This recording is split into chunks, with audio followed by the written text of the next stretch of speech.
Okay, let's dive into this. So how does a country, get this, with literally no natural resources, no land, not even enough of its own water to drink, go from a malaria-infested swamp to one of the richest nations on the entire planet? And not in centuries, but in a single lifetime.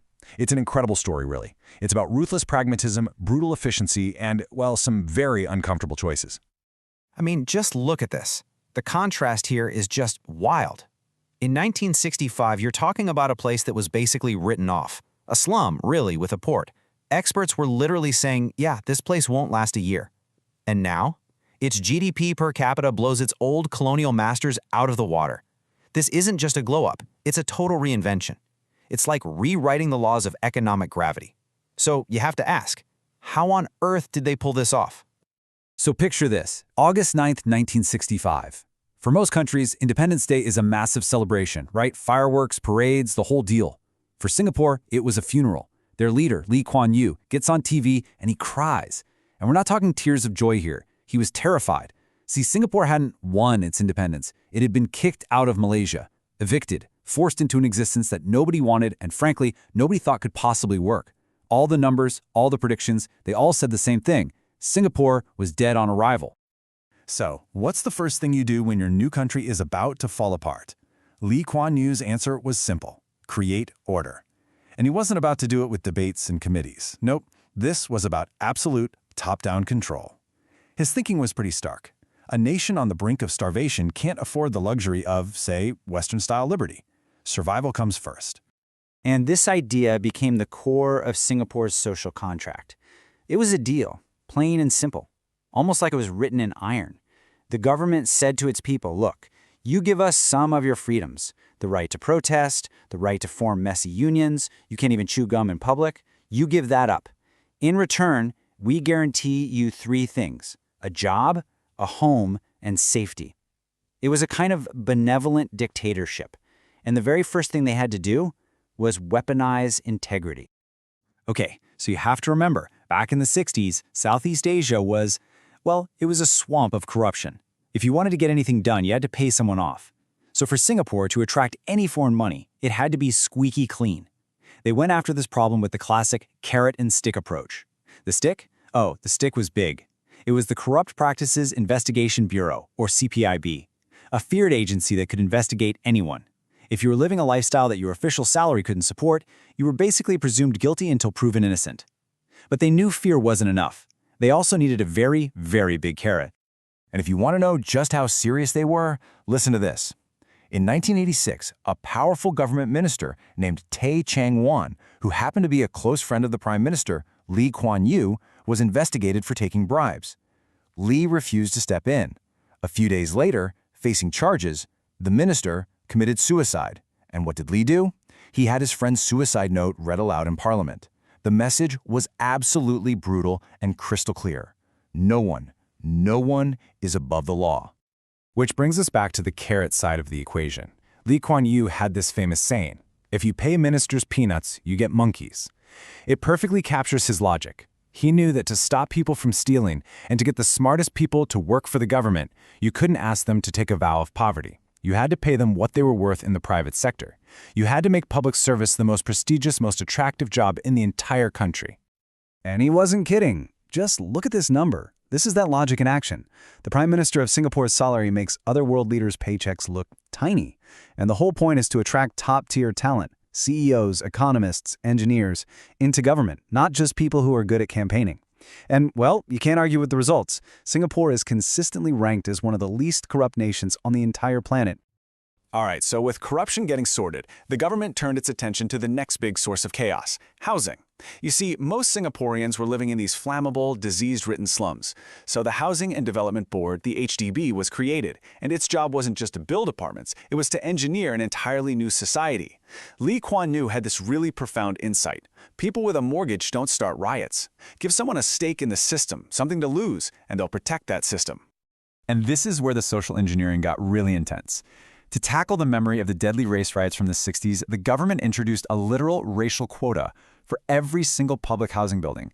Think about that. If you were a Chinese family and wanted to sell your apartment, you couldn't just sell it to another Chinese family if the building was already at its Chinese quota. You were forced to sell it to a Malay or Indian family. The state literally engineered racial integration, making it impossible for ethnic ghettos to form. And you know what? It worked. The riots stopped. But this policy really gets to the heart of the Singapore model, and the question it forces you to ask, is this a brilliant tool for creating social harmony, or is it an unacceptable level of government control over your life? Where do you draw that line? Okay, so order was established, society was stabilized, but now Singapore needed money. Cold, hard cash. And with zero natural resources to sell, they decided to sell the only thing they had, themselves. See, back in the 60s, the trendy thing for a newly independent country to do was nationalism. Kick out the colonizers, seize their factories, that whole thing. Singapore did the exact opposite. They had a moment of brutal honesty and realized, we don't know how to build anything. So they got on planes, flew to America and Europe, and basically begged huge multinational corporations to come and set up shop.